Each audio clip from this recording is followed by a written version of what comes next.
بسم اللہ الرحمن الرحیم۔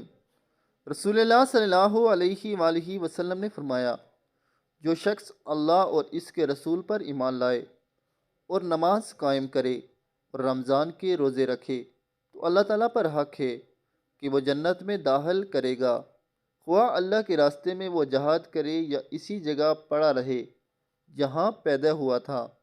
صحابہ نے عرض کیا، یا رسول اللہ صلی اللہ علیہ وآلہ وسلم، کیا ہم لوگوں کو اس کی بشارت نہ دیں گے؟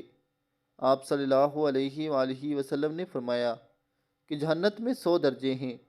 اللہ تعالیٰ نے اپنے راستے میں جہاد کرنے والوں کے لیے تیار کیے ہیں۔ ان کے 2 درجوں میں اتنا فاصلہ ہے جتنا آسمان اور زمین میں ہے۔